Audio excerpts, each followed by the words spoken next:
예, 바로 하나님의 이름 하도록 할게요. 4페이지하고 5페이지인데요. 10시 10분에 마치도록 하겠습니다.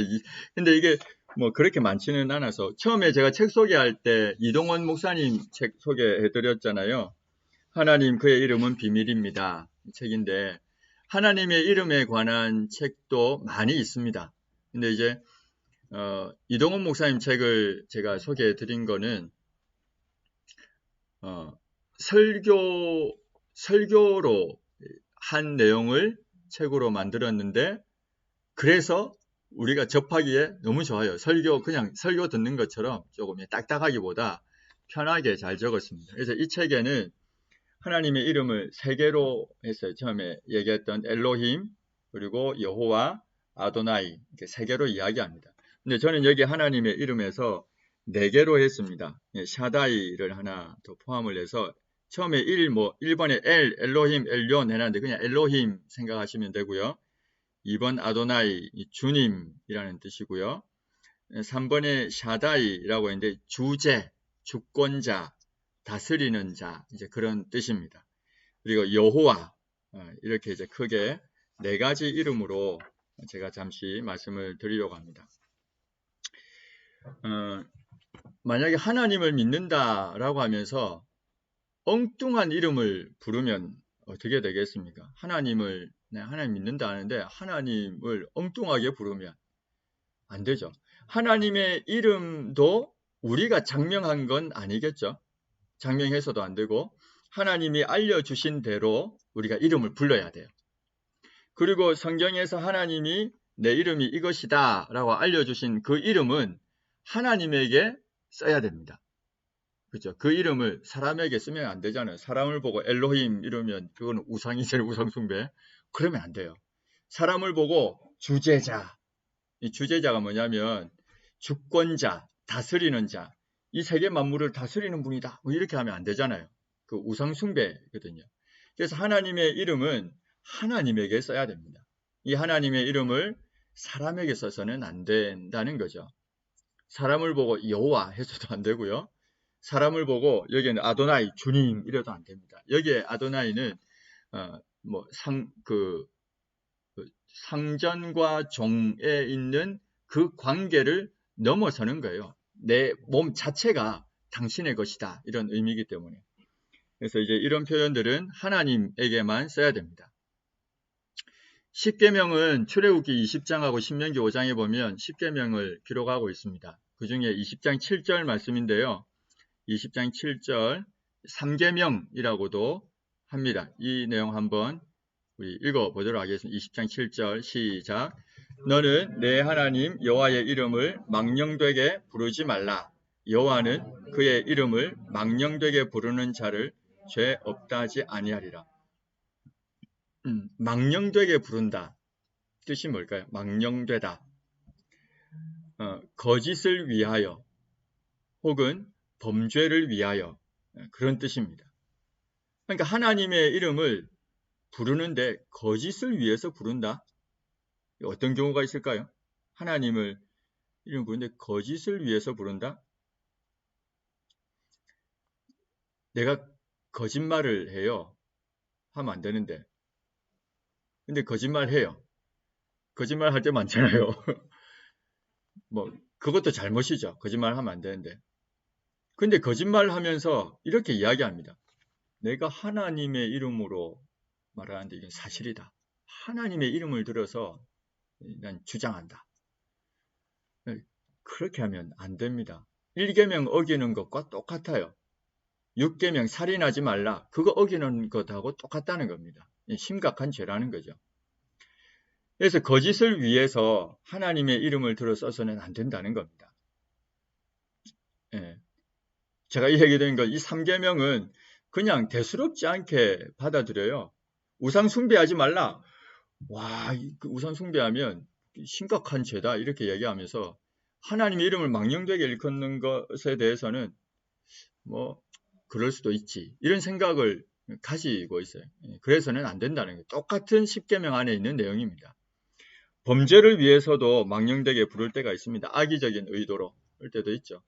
레위기 19장 12절에 보면 거짓 맹세는 하지 말라라고 또 이야기해요. 거짓 맹세하지 말라. 이게 망령되게 일컫는 것과 똑같습니다. 거짓 맹세하는 게. 네.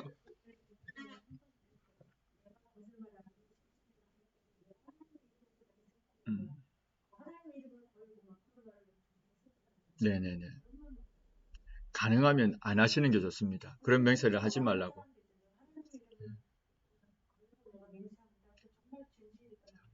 얼마나 억울하면 그 얘기 하나 이렇게 이제 생각을 하시고 듣는 사람은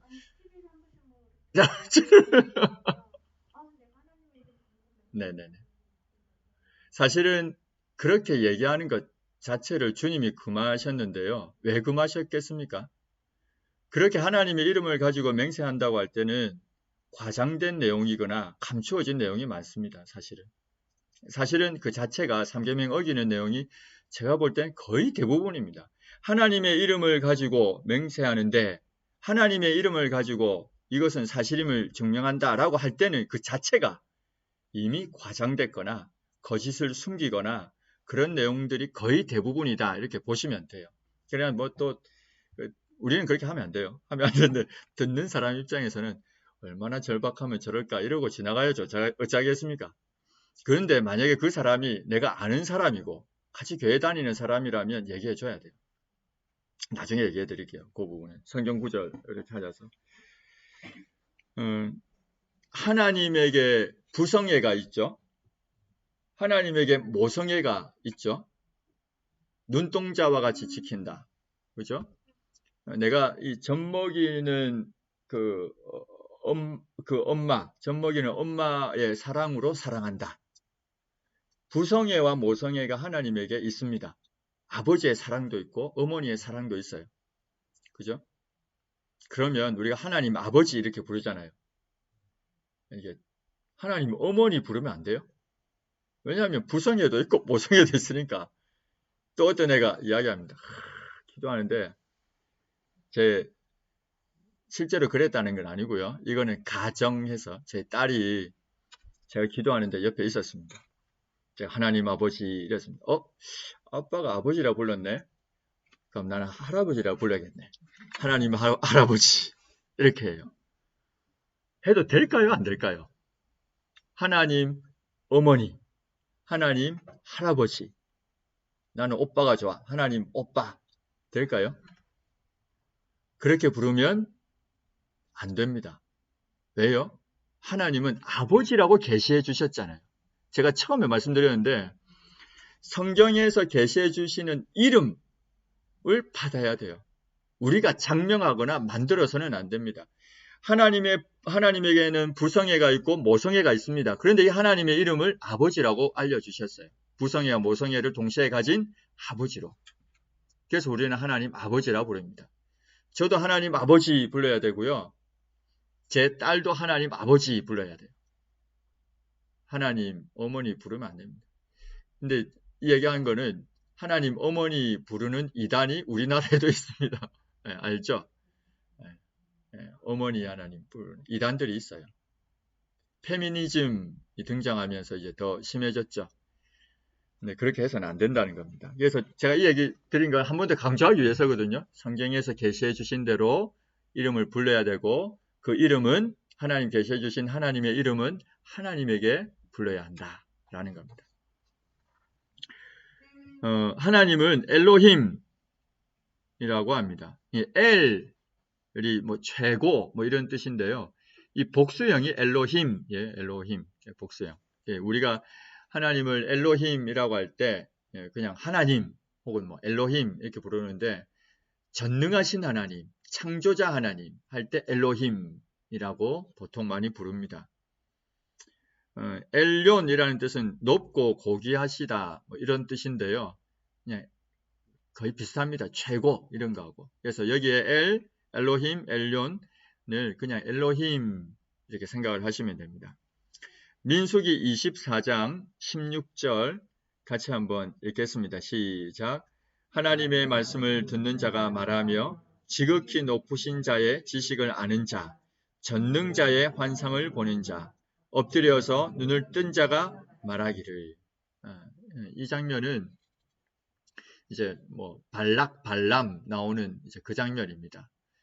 여기에 하나님에 대해서 뭐라고 했는가 하면 지극히 높으신 자, 또 전능자라고 했어요. 엘로힘, 전능자. 하나님의 이름을 이렇게 우리에게 계시해 주셨다라는 겁니다. 또 하나의 하나님의 이름은 아도나이, 주님이라는 뜻입니다. 여호수아 3장 13절에 보면 온 땅에 주 여호와의 궤를, 여호와 앞에 주가 있죠. 주님이시다라는 겁니다. 사람들에 대해서 당신은 나의 주님입니다. 당신은 나의 주인입니다. 할 때 그 주님과는 다른 의미입니다. 여기에서 주님은 하나님의 이름으로서의 주, 아도나이라는 거죠. 때로는 하나님의 이름을 고유명사로 우리에게 이렇게 알려주시기도 해요. 고유명사는 그 하나만 있는 거잖아요. 그게 아도나이. 아도나이는 하나님에게만 씁니다. 엘로힘 하나님에게만 씁니다. 이걸 번역을 했죠. 번역을 했지만 번역을 했기 때문에 하나님 하면 엘로힘의 의미도 있고 또 다른 신도 있고 여러 개가 있긴 하지만 고유명사로서의 엘로힘, 아도나이는 하나님에게만 써야 하는 하나님의 이름이라는 겁니다. 샤다이 말씀드렸는데 주제, 하나님의 섭리와 관련해서 주제라는 뜻이고요. 창세기 14장 19절 20절 우리 19절만 한번 읽겠습니다. 시작. 그가 아브라함에게 축복하여 이르되 천지의 주제이시요 지극히 높으신 하나님이여 아브라함에게 복을 주옵소서. 이게 주제 나오죠. 주제, 주권자. 샤다이라는 이름은 하나님에게만 써야 하는 이름입니다. 여호와, 출애굽기 3장 14절 우리 읽었는데요. 스스로 있는 자니라 했잖아요. 모세에게. 근데 출애굽기 6장 2절에 가면 나는 여호와이니라 라고 했어요. 모세에게. 이 말은 스스로 있는 자, 이게 여호와와 똑같다는 겁니다. 그러니까 여호와는 스스로 있는 자라는 뜻이죠. 레위기 24장 16절에는 여호와의 이름을 모독하면 하나님의 이름이라는 것을 알게 됩니다. 스스로 있다라고 하는 이 여호와라는 이름 안에서 우리가 하나님의 어떠하심을 볼 수 있는가 하면 하나님은 스스로 있다라고 했으니까 영원하시다. 그죠? 그걸 발견하게 되죠. 또 스스로 있다라고 하니까 영원하실 뿐만 아니라 그 영원하신 하나님의 그 말씀은 반드시 이루어진다라고 하는 신실함도 드러나고 있습니다. 그래서 여호와라고 하는 이름 이 자체는 어떤 경우에 많이 등장하는가 하면 성경에 하나님께서 하나님의 백성들과 언약을 맺으세요. 약속. 근데 이 맺은 언약을 신실하게 지키신다라고 할 때 여호와라는 이름을 하나님의 이름을 씁니다. 그래서 하나님과 하나님 백성 사이의 언약, 이 언약을 신실하게 지키시는 하나님을 여호와 하나님 이렇게 불러요. 엘로힘은 아까 창조, 전능자 이런 의미, 이런 뜻일 때 엘로힘의 이름을 많이 쓴다고 했습니다. 근데 여호와라는 이름은 언약 백성과 언약을 맺으시고 그 언약을 신실하게 이루신다라고 할 때 여호와 이름이죠. 우리 출애굽기 2장 처음에 나누었는데 1절에서 10절 내용을 보면서 하나님이 아브라함에게 하셨던 약속의 말씀을 이제 실제로 이루어가는 내용이잖아요. 그리고 그 과정에도 끊임없이 사탄이 공격하고 문제가 생겼죠. 바로왕이 이렇게. 그러나 그때마다 하나님이 때로는 하나님 경외하는 산파를 통해서 때로는 믿음을 가진 부모를 통해서 보존해줬고 모세를 일으켰고 그를 통해서 이스라엘 민족을 이끌어내지 않습니까? 여호와 하나님에 대한 이야기입니다. 언약 백성과 언약을 맺으시고 신실하게 이루시는 그 하나님에 대한 이야기라는 거죠. 처음에 말씀 나눌 때 얘기 드렸습니다. 그 다음 넘기면요. 네.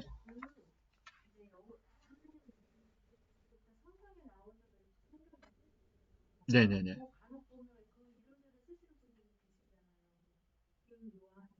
네네. 네. 쓰면 부담스럽지 않을까요? 쓴다고 문제는 안 되는데 좀 부담스러울 것 같아요. 그렇게 이름 쓰면. 근데 예, 쓰시는 분 있죠. 예, 그리고 이제 사실은 이름을 짓는다는 게 참 이게 쉽지는 않아요. 그런데 교회를 다니고 예수님을 잘 믿는 부모가 자식을 낳으면 이 아이에게 이름을 지을 때 신앙적인 의미를 담아서 사실은 짓잖아요. 예, 짓는데 그 의미를 담아 지을 때 성경에 있는 인물의 이름을 가지고 짓기도 합니다. 예, 괜찮죠. 뭐 문제는 안 되는데 저는 개인적으로 조금 애가 부담스러워하지 않을까 이제 그런 생각을 많이 해가지고 저희 아이는 큰애는 시은 시편 1편을 가지고 지었고요. 둘째는 인하 23편을 가지고 지었습니다. 지을 때마다 시편을 3번씩 이렇게 읽어서 통독을 하면서 이제 기도하면서 이름 지었는데 부모가 자식의 이름을 짓는다는 건 놀라운 특권이죠. 그러나 또 그 이름을 지을 때 정말 신앙의 의미를 담아서 짓기 위해서 얼마나 또 기도하고 고민하겠습니까? 그죠? 네, 그렇게 지어야 되는데 그렇게 짓는 분을 뭐라 할 수는 없어요. 없는데 저는 좀 개인적으로 부담스럽지 않나 그 생각이 좀 그런 생각이 들기는 해요. 그래도 그렇게 짓는 분 보면 저는 또 대단하다는 생각을 합니다. 네. 신약에는 하나님, 아버지, 주님이라는 표현들이 나옵니다. 이름으로 하나님, 아버지, 주님. 고린도전서 8장 6절 같이 한번 우리 읽겠습니다. 시작.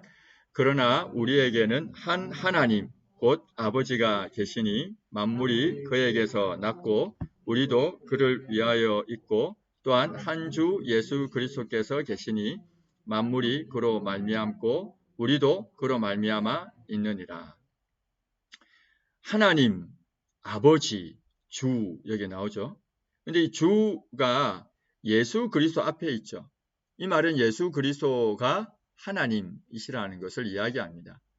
그래서 예수님이 하나님이시라는 것을 이 구절을 통해서도 우리는 알게 됩니다. 신약 성경에는 주로 하나님 혹은 아버지, 주, 주님 이런 표현으로 하나님의 이름이 등장을 하게 됩니다. 또 하나님의 이름 하면 성부 하나님, 성자 하나님, 성령 하나님이 있죠. 성경에서 계시해 주신 내용입니다.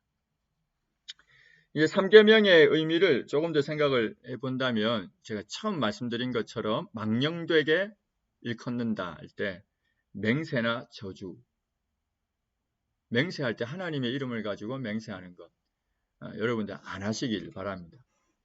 누군가를 저주하는데 하나님의 이름을 가지고 저주한다? 있을 수 없는 일입니다. 안 하실 거죠? 안 하실 거라 생각하고 설명 안 하겠습니다. 습관적인 감탄사 어떤 게 있습니까? 습관적으로 하는 감탄사 주여. 주여 이 의미가 뭐죠? 주님 불쌍히 여겨주십시오 라는 그런 의미잖아요. 솔직히 주님 이 상황을 보시고 좀 긍휼히 여겨주십시오 이제 그런 의미잖아요. 그러나 습관적인 감탄사가 되어서는 안 되죠. 전기포터 막 이렇게 끌고 있는데 만지다가 뜨거워서 오 주여 이거 좀 안 되겠죠. 그래서 이런 습관적인 감탄사가 나올 때는 조심해야 됩니다. 특히 이제 젊은 이들 같은 경우에도 어떤 습관적인 감탄사가 있는가 하면 OMG라고 하더라고요. 큰딸이. 제가 그걸 쓰지 말했거든요. 큰애한테. 그거 자꾸 쓰면 안 된다. 그러니까 큰애가 어느 날 제가 뭐 OMG 이라더라고요. 저거는 뭔가 했더니 그러니까 약자더라고. 내가 약자도 가능하면 쓰지 마라. 이렇게 이제 이야기를 했죠. 그래서 습관적인 감탄사를 안 쓰는 게 좋아요. 그러나 그렇다고 해서 주야 할 때 저거 쓰면 안 되는데 이러면 안 됩니다. 그 주야 할 때는 하나님께서 긍휼히 여겨달라는 그 간절함을 가지고 표현하는 거거든요. 기도할 때 그거 가지고 뭐라 할 수는 없어요. 근데 주여를 구호로 삼아서는 또 안 될 것 같아요. 이렇게 선동하기 위해서 분위기 일으키려고 자 우리 주여 한번 삼창합시다 이런 거는 제가 볼 때는 조금 안 좋은 것 같아요. 하여튼 그래서 잘 생각하시고 또 고민하셔서 하나님의 이름을 합당하게 사용할 수 있도록 하는 것이 좋습니다. 그래서 하나님의 경고들이 있습니다.